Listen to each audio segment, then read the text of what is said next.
Annie, fille de Grégory Astur, démoniste gris, et d'Amoline, sorcière de l'ombre, n'est pas une enfant comme les autres. Son héritage ancestral et son lieu de naissance lui ont conféré des pouvoirs incommensurables. Elle n'avait que 2 ans quand elle ensorcela un ours de l'ombre pour en faire son animal de compagnie. Tibbers. Elle le transporte avec elle tel un jouet, enfermé dans un ours en peluche.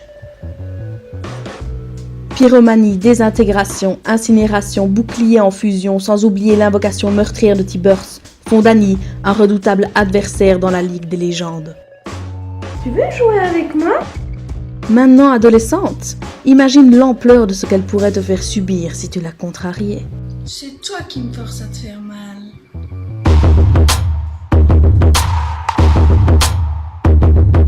Let's go! Et on commence avec cette magnifique petite boîte trop cute que j'ai achetée à la Mélinasia. Et tadam! Tour de magie! Voici mes lentilles roses que je vous mettrai en référence dans la barre d'infos. Je commence avec ma base de chez NYX, Angel Veil, que j'étale sur tout mon visage. Je fais de même avec mon fond de teint, que j'étale, avec mon pinceau duo fibre, que j'étale on a dit.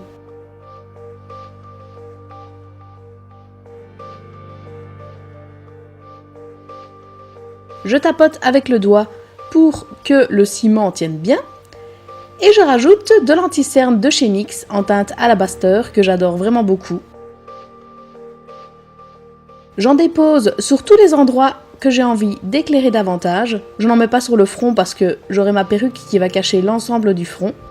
Et je poudre le tout avec ma poudre de nouveau de chez NYX. Et voilà, votre teint cadavérique est prêt. Tada! Deuxième tour de magie. Nous allons faire pareil sur l'autre œil. Gros plan sur ce smoky eyes de fou. Je commence avec la couleur mauve que je prélève sur un pinceau estompeur et j'en mets dans mon creux de paupière, que j'estompe et que j'estompe et que j'estompe encore. J'ajoute une petite touche de bordeaux afin de réchauffer la couleur. Puis, avec un autre pinceau estompeur, je prélève 2 mauves beaucoup plus clairs et légèrement irisés pour estomper les bords. J'étends la matière jusqu'en dessous du sourcil. Avec un petit pinceau plus précis, je mets du noir dans mon creux de paupière que je vais venir, devinez quoi? Estomper.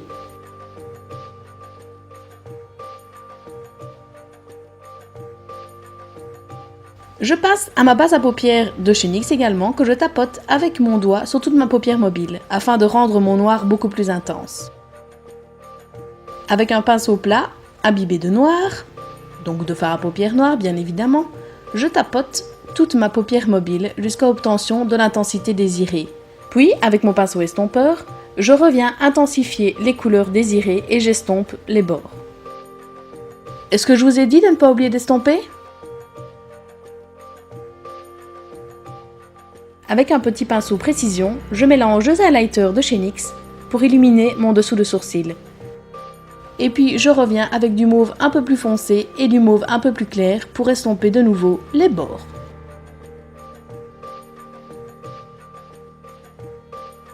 Avec un pinceau plat, je mets du noir et du mauve sous mon œil également et je prête bien attention à connecter avec les fards du dessus de ma paupière.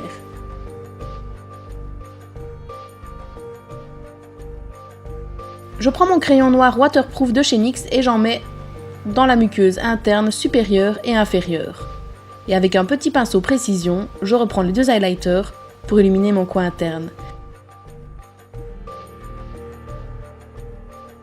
Ouh, mon instrument de torture préféré. Ainsi que le combo mascara de chez NYX. Une couche de noir, une couche de blanc et une couche de noir à nouveau.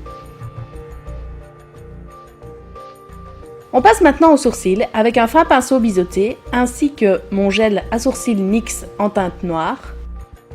Je commence par dessiner la tête de mon sourcil et puis je viens prolonger sur le haut. Je trace la forme de sourcil désirée puis je remplis petit à petit et je termine avec le dessous de la tête de sourcil. Afin d'avoir un smoky un peu plus droit, je viens corriger un petit peu avec de l'anti-cerne que je tapote.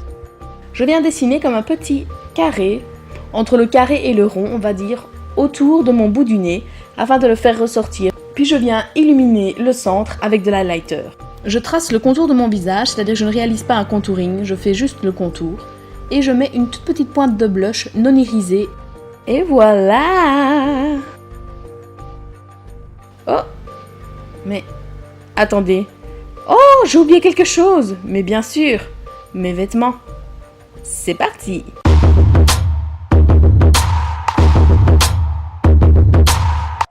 Comme à mon habitude, je commence par tracer le fantôme de mon look pour avoir une idée de où je vais situer tel ou tel vêtement. J'ai choisi cette fois-ci de le faire avec de la peinture blanche. Je commence par peindre ce qui va être mon chemisier avec du blanc. Je le recouvre de 2 couches. Je viendrai faire exactement pareil pour le mauve et pour le noir. Comme vous pouvez voir, un invité s'est glissé dans le décor. C'est mon ours Tibbers, que j'ai réalisé moi-même. N'ayant pas eu la place de mettre Tibbers dans cette vidéo, je vous posterai le tutoriel dans une autre vidéo. Avec mon ancien liner imbibé de peinture noire, je viens tracer les contours assez grossièrement de mon chemisier parce que nous allons retravailler les détails par la suite.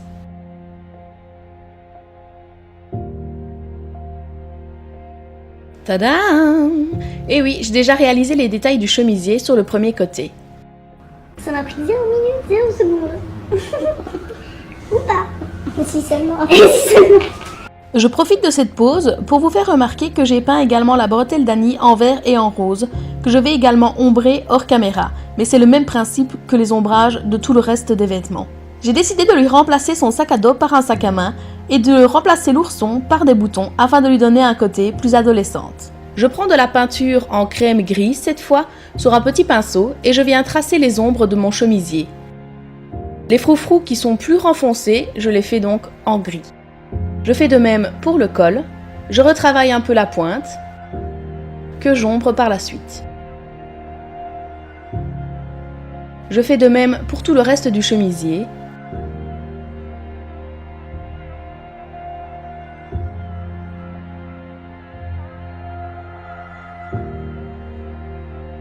Et j'estompe l'ombrage pour donner un côté plus réel. Avec de la peinture noire, je viens tracer des traits, une fois un peu plus grands, une fois un peu plus petits, pour donner du relief au froufrou qui ressort. Je fais pareil pour un effet de pli sur le reste de mon chemisier. Puis, avec de la crème blanche, je viens souligner le haut du froufrou bombé,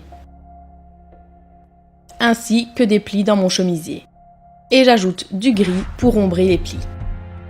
De nouveau, avec de la peinture à l'eau, je viens faire des petits traits pour donner plus de relief au froufrou. C'est la première fois que je réalisais un froufrou, donc je suis quand même plutôt satisfaite.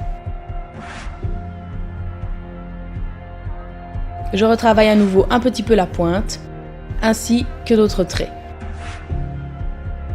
J'ombre avec une couleur brun rosé, comme si mon chemisier faisait de l'ombre sur ma peau. Puis je viens faire le contour des froufrous avec du noir, en peinture à l'eau, que je retrace avec des traits plus intenses, toujours à la peinture à l'eau.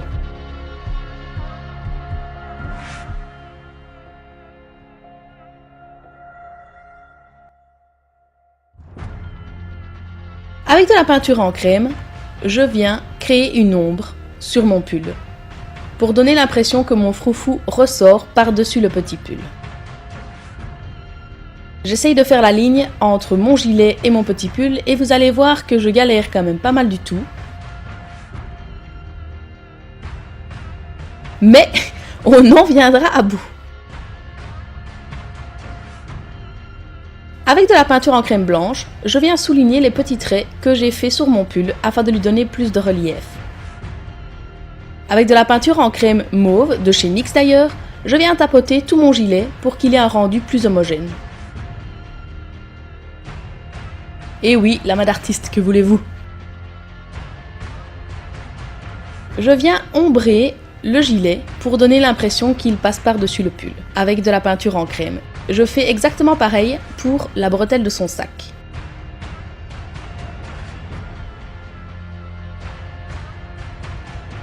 Je viens tracer des traits sur mon gilet afin de lui donner un petit effet vieilli et plus de relief de nouveau. Que je viens souligner de peinture blanche, toujours en crème.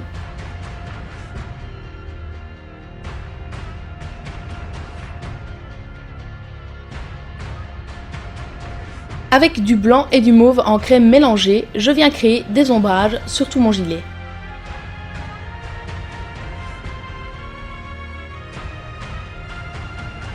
J'alterne le travail au pinceau, au doigt et à l'éponge. À la fin de la vidéo, je retravaillerai de nouveau les ombrages du gilet parce que j'aurais remarqué qu'en vidéo, ça ne rendait pas du tout la même chose que dans le miroir. Je continue d'ombrer avec du noir cette fois-ci. Et c'est toujours le même principe, j'alterne le travail au pinceau, au doigt et à l'éponge.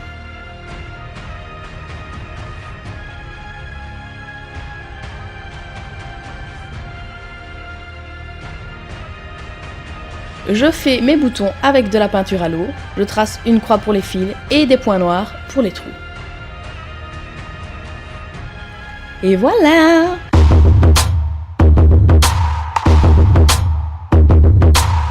Je passe à l'application des fossiles, ce sont les Frisky de chez NYX. Ce sont les fossiles qui s'appliquent le plus facilement du monde que j'ai pu découvrir jusque maintenant. Avec un fin pinceau, je prends de la poudre mauve et puis noire pour dessiner le fantôme de mes larmes. Et avec ce fixateur d'ombre à paupières en teinte noire de chez NYX, je repasse par-dessus pour donner un effet mouillé. Une fois que vous avez bien chialé votre vie, vous pouvez passer aux paillettes. Ce sont les Gunmetal de chez NYX. Je les applique avec un fin pinceau pour donner un effet plus brillant. Je reprends exactement le même produit que précédemment et je viens créer une goutte sur ma larme du centre. Et je fais la jonction entre la goutte et le reste de la larme.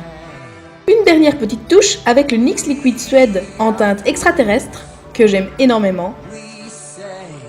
Oh mais attendez, il me manque mes boucles d'oreilles. Il manque encore un truc.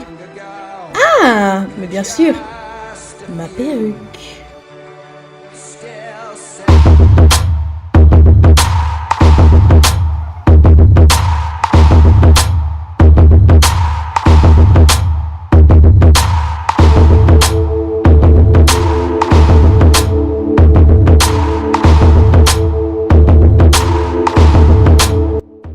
Tu veux jouer avec moi?